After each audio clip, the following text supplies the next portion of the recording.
Today I'm going to be showing you how to create an editable Canva template and how to deliver it properly to your customer. Canva templates are great because not only are they beginner friendly, but you can sell them over and over without any additional work, and they're a wonderful way to make passive income.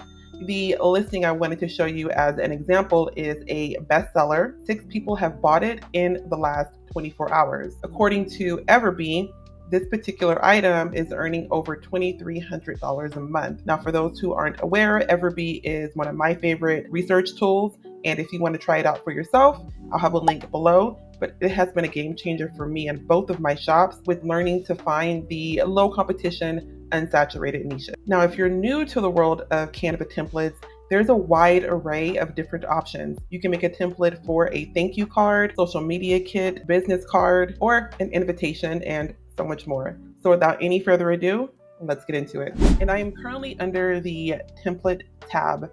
If your view looks a little bit different than mine, that's okay. I've gotten some feedback that the view I have can look a little bit different from other people. And I think it might be because I went to the Canva keynote and the first 1 million people were given access to additional features that are going to be rolled out soon. Now, if your view does look a little bit different than mine, totally fine. You can click create and then you should be able to see different options here at the top. And if not, you can go to custom size and you'll be good to go. But I'm going to go back to the template tab. From there, I'm going to click the first option, which for me is invitation. From the invitation page, I'm going to work my way down right here to create a blank invitation. Now, I do want to give you a heads up that although Canva has really beautiful, done already Canva templates, you can't reuse them to sell them. So you definitely want to be starting from scratch, which is what we're going to be doing today. So I will click create a blank invitation. And by the way, if your shop isn't getting the traction you had hoped for, or you really have no idea to where to begin, then I do have an online membership that each day I'm giving you daily unsaturated, low competition products and niches that you can begin selling in your shop. Not only are you given that each day, but I'm also giving you 3 different titles, a full set of tags, the image prompts, the resources. We have a live call each month, and you get direct access to me if you had any questions or needed help with anything. And the great part about it is that I've done all the research for you. So we would love to have you. Go ahead and check out the first link below in the description, and hopefully you join us. Now back to the tutorial. Okay, now that we have our blank page, we're going to begin creating a wedding invitation. I recommend beginning your invitation by including everything that you need on there first, and then going back to format it. So I'm going to begin with the headline, and I'm going to click T to bring up a text box, and I'll pop that in. And then I'm going to duplicate that text, and then we'll enter the other part of the headline. Okay, and now I'm back, and now we can get into the fun part, which is going to be the formatting and getting the invitation in a way that we love and that looks really, really good. So I'm going to begin here, and just a heads up, I did put each section in its own text box because we're going to be using different text, and I wanted to keep everything separated. A rule of thumb too is when you're doing a wedding invitation, you don't want to have more than 3 different fonts. Otherwise, it can look a little too wonky and it won't look as cohesive. So today I'll be sticking with either 2 or 3 fonts. I haven't quite decided yet. Let's begin with the first part of the headline.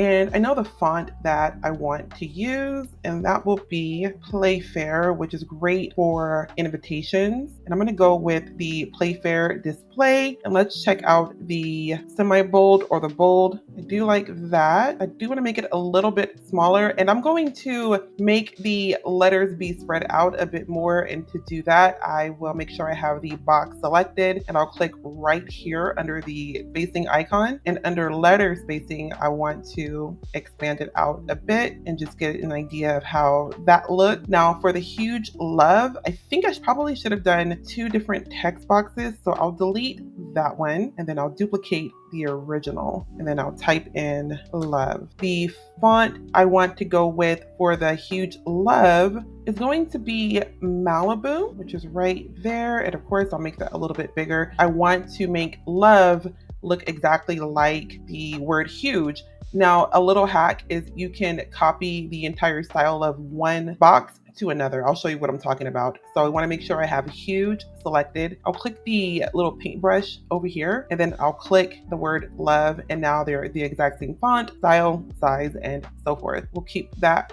right here, and I'm going to highlight everything else and move it down a little bit out the way. And now I'm going to go and format how I want the huge love to look, and I'll be right back. Okay, we are almost done with the headline, but I do want to add a very minimal graphic to it. You know what? I didn't even catch what I did, but that particular graphic that I grabbed is a pro graphic. And when it comes to Canva templates, you don't want to have any pro features, because if you have a customer buy your template and you have pro features, they're not going to be able to use the entire template to its full capability if they have a free account. So something I should have done was type in the element tab what I'm looking for. So I'm looking for a heart outline. What you'll want to do that I didn't do is you'll want to come right over here to the filter, click that, and then we want to make sure that we have free selected. So now we're coming up with only free elements, which is what you want. You want to make sure that all of your elements are free, all of your text are free, everything is free. That way you don't have an angry customer. I did find a cute set of hearts that I liked, and I'll pop that right over here. And the great thing too is you can come back and fix anything that you don't like. I'm just putting everything together now and kind of getting an idea of how I want it to look. For the second line, I do know what font I want to use. That'll be Antic. If you're getting value from the video so far, go ahead and leave a like and subscribe to the channel if you haven't already done so. That helps my video be able to reach more people just like you. Okay, we'll move down to the names, and typically with a wedding invitation, the bride's name will go first. And so I just threw a couple of names in there. And what I want to do with their names, I wanted to match the very first line. I'm trying to have it all tie in together. So again, what I'll do, I'll click the text box up here. I'll click the paintbrush, the copy style icon, and I will click their names, and that way it'll be formatted exactly how the top line is. Now with the names though, I think I do want to space out the letters a bit. Okay, and now we're going to begin with the date section. I'll move that out the way. Now we'll pick a random date. We'll do June. I am going to duplicate June, and I'm going to enter the year here, 2025. Okay, and now I'm going to enter the date, and we'll do June 28th. And I want June 28th to match the font from the very top. So I am clicking there. Okay, now I'm going to go ahead and format it to my liking. I'll be right back. I want to highlight everything, and then I'll click group. That way I can move everything around at one time without having to worry about reformatting everything, because that did take a little bit of time. And then I decided to not keep the word location there, but we will keep the actual location at the bottom. I'm going to go ahead and copy the style of the middle line here. So I'll click that. So we're good to go. It looks like everything is good, but there's one final touch I want to do, and I want to change the background. White background notation is a little bit boring, and I think we can add a little extra touch to it. I'm going to come right over here to the element tab, and I want to have a textured background. So I think I want to type in beige textured background. And again, don't forget, we want to make sure we go to the filter and we click free. I'm going to go down here in the photo section, just try out a few different ones. No, not really what I'm looking for.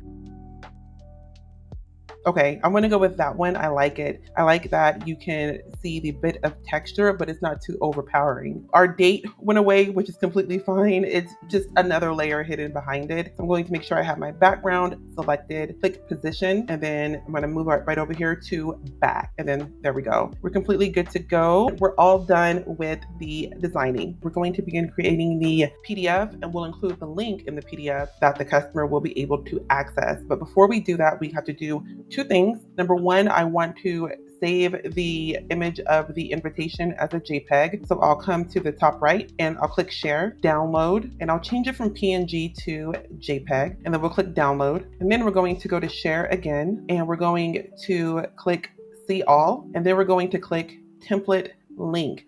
we are about to get the actual link that will be given to the customer. So I'll click template link, and then I'll click create template link, and then we have it copied to our clipboard. It should do it for you automatically, but if it doesn't, click copy and you're good to go.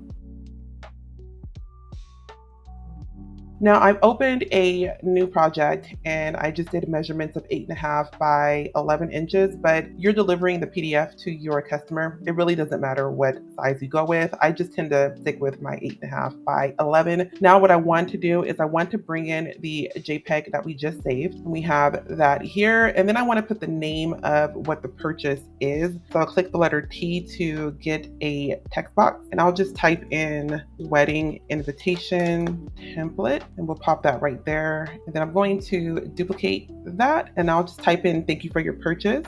Okay, and that's just a little quick thank you to the customer, and we're going to format everything before we finalize it. Now, the important part is popping in the link that your customer will be getting. So I'll show you how to do that. We'll duplicate the text again, and I'm going to highlight it, and I am going to type in, click here to access your template. Now we're going to choose that text box. To enter the link, we want to click the more icon right here on the far right, click link, and we are going to paste that link that we just copied from the template, and we're going to pop that in there, and we'll click done, and then we'll click done one more time. Now we have a clickable link. Now we're going to go ahead and go in and just quickly format it, make it look cute, make it look really pretty. And the cool thing too is I'm going to do a very generic type of PDF, but I highly encourage you put your own branding on there. Maybe even include an element or a section about they love their item to leave you a 5-star review. You can link them back to your shop. You can add a QR code to get them added to your email list. There are a lot of different things that you can do to make your PDF look really cute, but I'll be right back after I formatted this.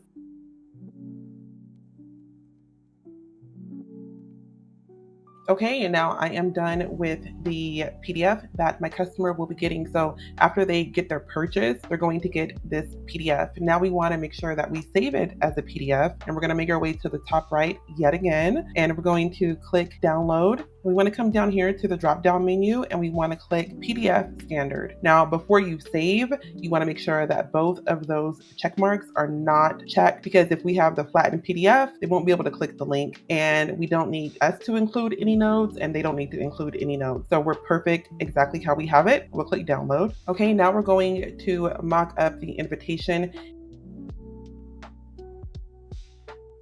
These are going to be the images that we put in our Etsy shop listing. I'm going to click create design. I'll do custom, and I have my mock-up images, I think at 4,000 by 4,000. If I'm not mistaken, it needs to be at a minimum of 2,000 by 2,000. Otherwise, you'll get in trouble by Etsy. So I'm going to quickly bring in the mock-up images that I got from Creative Fabrica. Okay, and these are the 3 mock-ups that I got. Now what I'm going to do is bring in the JPEG image that we had saved earlier. I'm going to go ahead and save all 3, and then I'll meet you over in Etsy. And we are in my dummy Etsy shop. It's a shop I had a long time ago, and I do nothing with it anymore. So I wanted to have a shop that I can use for the YouTube channel to be able to show you how to do things without having to worry about blurring everything out. So on the shop dashboard, I'm going to go right over here to the listing section. And then what I'm going to do is I'm going to the top right, add a listing, and the category, we're going to type in invitation and see what comes up. And we have invitation and templates. We want to click that. Then we'll make our way down to continue. And we have a digital file. We made it. A finished product. When did we make it? 2020, 2025. How was the content created? We created it. We didn't use any AI. We don't need a production partner. We'll click continue. And then we'll enter a title, and I'm going to keep it very basic. And I highly encourage you to put a better title than what I did. I'm just putting wedding invitation template for the video. And then I'm going to add our mockup images. Okay, we have our mockup images, and I want to make number 2 actually be the main mockup. I really liked it, and I'll go go to adjust thumbnail, and I'll zoom in quite a bit. I think that looks really good. Click apply. And here under the digital file section, that is going to be the PDF that we created that has the Canva template link. That is going to be what your customer will receive. Okay, now we have our PDF there. And for the description, I'm going to put the word description just so I can move along. But again, I highly encourage you to put in a thoughtful, detailed, and thorough description. Enter your price. I'll put $5. Put the quantity. I just do 999, which is the most amount of inventory you can have. You can add your attributes here if you want, and you can add the tags. I highly encourage you to use all 13 tags. You would enter your shop section here. If you wanted to feature the listing in your shop, you would toggle that on, and then you would pick your renewal options. I recommend doing automatic, and then hit publish. So we have our wedding invitation template right here, and we can look at it and we can see exactly how it looks. And we'll just scroll over and we have all 3 of our mockups. And there you have it. You now know how to create an editable template in Canva